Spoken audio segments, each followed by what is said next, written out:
El deseado de todas las gentes, capítulo 32, el centurión. Cristo había dicho al noble cuyo hijo sanara: si no viereis señales y milagros, no creeréis. Lo entristecía que su propia nación requiriese esas señales externas de su carácter de Mesías. Repetidas veces se había asombrado de su incredulidad, pero también se asombró de la fe del centurión que fue a él. El centurión no puso en duda el poder del Salvador. Ni siquiera le pidió que fuese en persona a realizar el milagro. Dijo: solamente di la palabra y mi criado sanará. El siervo del centurión había sido herido de parálisis y estaba a punto de morir. Entre los romanos, los siervos eran esclavos que se compraban y vendían en los mercados y eran tratados con ultrajes y crueldad. Pero el centurión amaba tiernamente a su siervo y deseaba grandemente que se restableciese.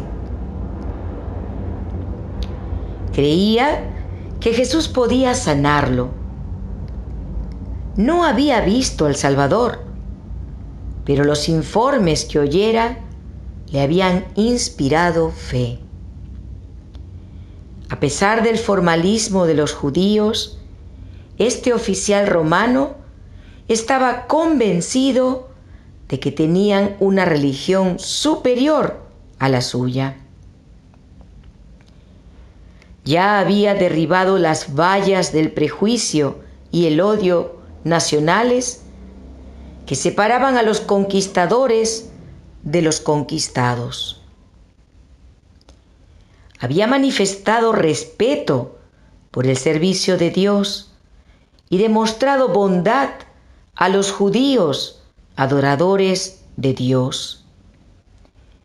En la enseñanza de Cristo, según le había sido explicada, hallaba lo que satisfacía la necesidad del alma. Todo lo que había de espiritual en él respondía a las palabras del Salvador. Pero se sentía indigno de presentarse ante Jesús y rogó a los ancianos judíos que le pidiesen que sanase a su siervo.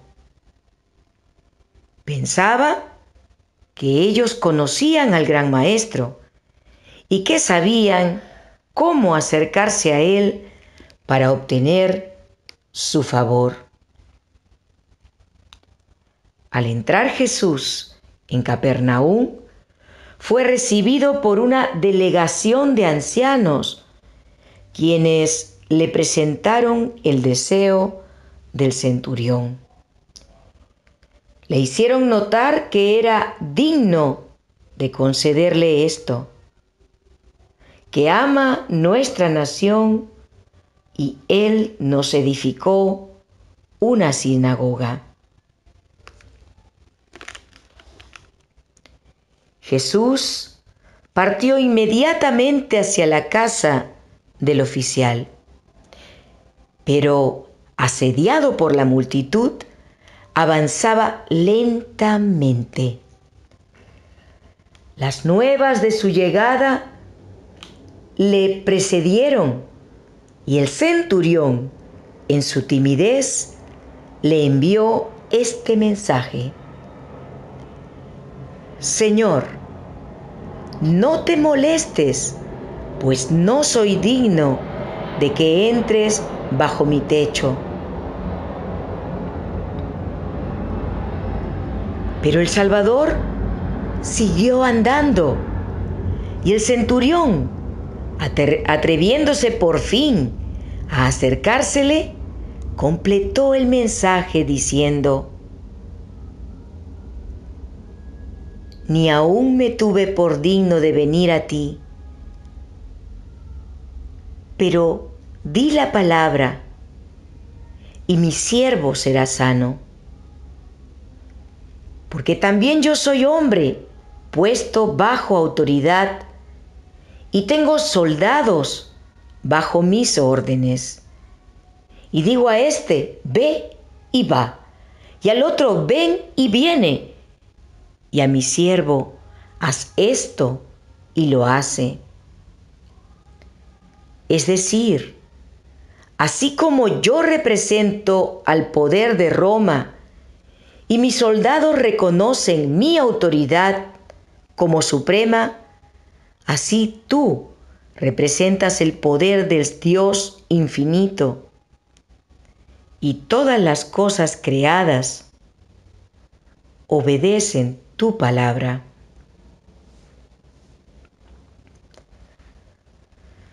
Puedes convocar a tus mensajeros celestiales y ellos impartirán virtual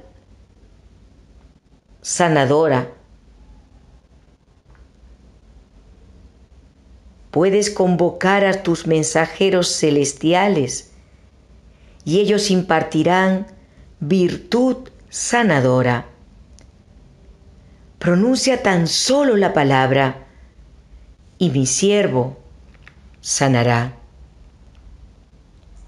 Al oír esto, Jesús se maravilló de él y volviéndose, dijo a la gente que le seguía: os digo que ni aún en Israel he hallado tanta fe. Y el centurión le dijo: como creíste, te sea hecho. Y su criado fue sanado en aquella misma hora. Los ancianos judíos que recomendaron al centurión ante Cristo habían demostrado cuánto distaban de poseer el espíritu del Evangelio. No reconocían que nuestra gran necesidad es lo único que nos da derecho a la misericordia de Dios. En su propia justicia alababan al centurión por los favores que había manifestado a nuestra nación. Pero el centurión dijo de sí mismo: no soy digno. Su corazón había sido conmovido por la gracia de Cristo. Veía su propia indignidad, pero no temió pedir ayuda. No confiaba en su propia bondad. Su argumento era su gran necesidad. Su fe echó mano de Cristo en su verdadero carácter. No creyó en él meramente como un hacedor de milagros, sino como el amigo y salvador de la humanidad. Así es como cada pecador puede venir a Cristo. Nos salvó por obras de justicia que nosotros hubiéramos hecho, sino por su misericordia. Cuando Satanás nos dice que somos pecadores y que no podemos esperar recibir la bendición de Dios, digámosle que Cristo vino al mundo para salvar a los pecadores. No tenemos nada que nos recomiende a Dios, pero la súplica que podemos presentar ahora y siempre es la que se basa en nuestra absoluta falta de fuerza, condición que hace de su poder redentor una necesidad. Renunciando a toda confianza en uno mismo, podemos mirar la cruz del Calvario y decir: ningún precio en mis manos traigo, simplemente a tu cruz me aferro. Desde la niñez, los judíos habían sido instruidos acerca de la obra del Mesías. Habían tenido las inspiradas declaraciones de patriarcas y profetas y la enseñanza simbólica de las ceremonias sacrificiales. Pero habían despreciado la luz y ahora no veían en Jesús nada que fuese deseable. Pero el centurión, nacido en el paganismo, educado en la idolatría de la Roma imperial, entrenado como soldado, aparentemente separado de la vida espiritual por causa de su educación y ambiente, y aún más por el fanatismo de los judíos y el desprecio de sus propios compatriotas para con el pueblo de Israel, percibió la verdad a la cual los hijos de Abraham eran ciegos. No aguardó para ver si los judíos mismos recibirían a quien declaraba ser su Mesías. Al resplandecer sobre él la luz verdadera que alumbra a todo hombre, aunque estaba muy lejos, percibió la gloria del Hijo de Dios. Para Jesús, esto era una prenda de la obra que el Evangelio iba a lograr entre los gentiles. Con gozo miró anticipadamente a la congregación de almas de todas las naciones en su reino. Con profunda tristeza describió a los judíos lo que les acarrearía al rechazar la gracia. Os digo que vendrán muchos del oriente y del occidente y se sentarán con Abraham e Isaac y Jacob en el reino de los cielos. Mas los hijos del reino serán echados a las tinieblas de afuera. Allí será el lloro y el crujir de dientes. Oh, cuántos hay que se están preparando para la misma fatal desilusión. Mientras las almas que están en las tinieblas del paganismo aceptan su gracia. ¿Cuántos hay en los países cristianos sobre los cuales la luz resplandece solo para ser rechazada? A unos 30 kilómetros de Capernaum, en una altiplanicie que dominaba la ancha y hermosa llanura de Esdraelón, se hallaba la aldea de Naín, hacia la cual Jesús encaminó luego sus pasos. Le acompañaban muchos de sus discípulos con otras personas, y a lo largo de todo el camino la gente acudía, deseosa de oír sus palabras de amor y compasión, trayéndole sus enfermos para que lo sanase, y siempre con la esperanza de que el que ejercía tan maravilloso poder se declararía Rey de Israel. Una multitud lo rodeaba a cada paso, la que lo seguía por la senda pedregosa que llevaba hacia las puertas de la aldea montañosa. Era una muchedumbre alegre y llena de expectativa. Mientras se acercaban, vieron venir hacia ellos un cortejo fúnebre que salía de las puertas. A paso lento y triste se encaminaba al cementerio.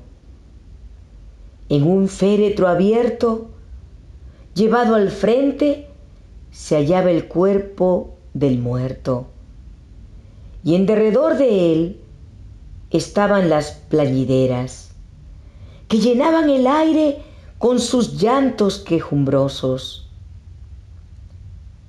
Todos los habitantes del pueblo parecían haberse reunido para demostrar su respeto al muerto y su simpatía hacia sus afligidos deudos.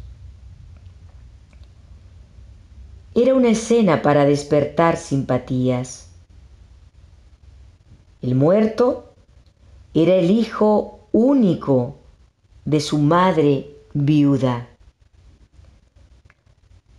La solitaria doliente iba siguiendo hacia la sepultura a su único apoyo y consuelo terrenal.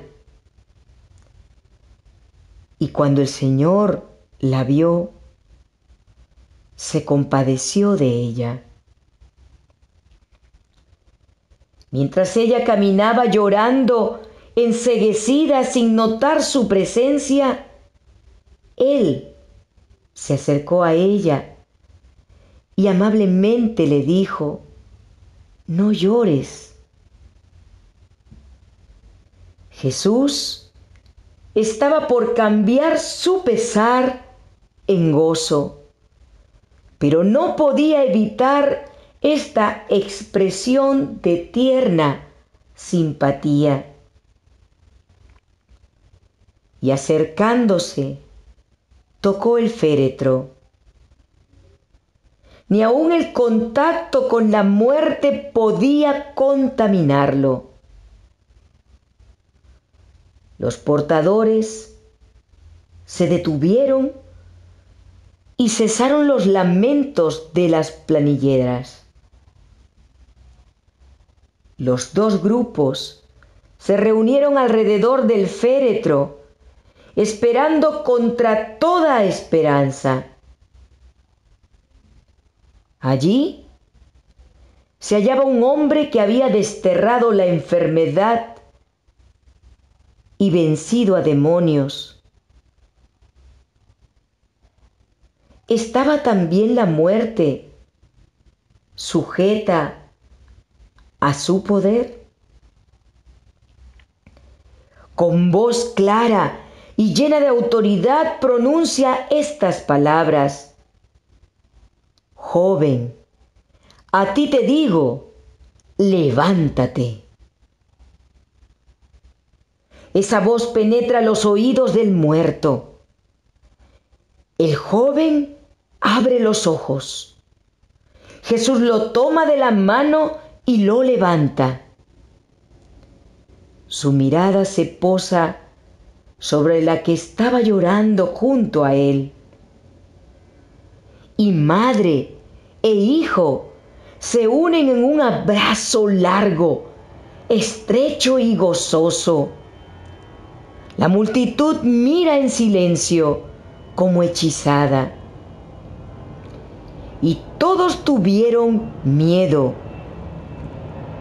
Por un rato permanecieron callados y reverentes, como en la misma presencia de Dios. Luego glorificaban a Dios diciendo: un gran profeta se ha levantado entre nosotros y Dios ha visitado a su pueblo. El cortejo fúnebre volvió a Naín como una procesión triunfal y se extendió la fama de él por toda Judea y por toda la región de alrededor. El que estuvo al lado de la apenada madre a las puertas de Naín, vela con todo enlutado al lado del ataúd. Se conmueve de simpatía por nuestro pesar. Su corazón, que se compadeció y amó, es un corazón de invariable ternura. Su palabra, que resucitó a los muertos, no es menos eficaz ahora que cuando se dirigió al joven de Naín. Él dice: toda potestad me es dada en el cielo y en la tierra. Ese poder no ha disminuido por el transcurso de los años, ni agotado por la incesante actividad de su rebosante gracia. Para todos los que creen en Él, todavía es un Salvador viviente. Jesús cambió el pesar de la madre en gozo cuando le devolvió su hijo. Sin embargo, el joven solo fue restaurado a esta vida terrenal para soportar sus tristezas, sus afanes, sus peligros y para volver a caer bajo el poder de la muerte. Pero Jesús consuela nuestra tristeza por los muertos con un mensaje de esperanza infinita.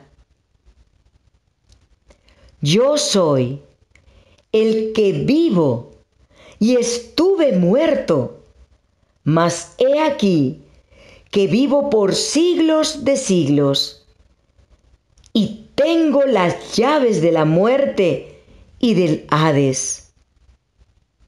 Así que, por cuanto los hijos participaron de carne y sangre, Él también participó de lo mismo, para destruir por medio de la muerte al que tenía el imperio de la muerte, esto es, al diablo, y librar a todos los que por el temor de la muerte estaban durante toda la vida sujetos a servidumbre. Satanás no puede retener a los muertos en su poder cuando el Hijo de Dios les ordena que vivan. No puede retener en la muerte espiritual a una sola alma que con fe reciba la palabra de poder de Cristo. Dios dice a todos los que están muertos en el pecado: despiértate tú que duermes y levántate de los muertos. Esa palabra es vida eterna. Así como la palabra de Dios ordenó al primer hombre que viviera, así sigue dándonos vida. Así como la palabra de Cristo: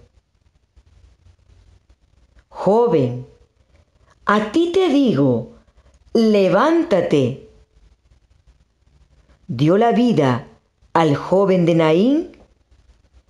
Así también esa frase, levántate de los muertos, es vida para el alma que la recibe. Dios nos ha librado de la potestad de las tinieblas y trasladado al reino de su amado Hijo. En su palabra, todo nos es ofrecido. Si la recibimos, tenemos liberación.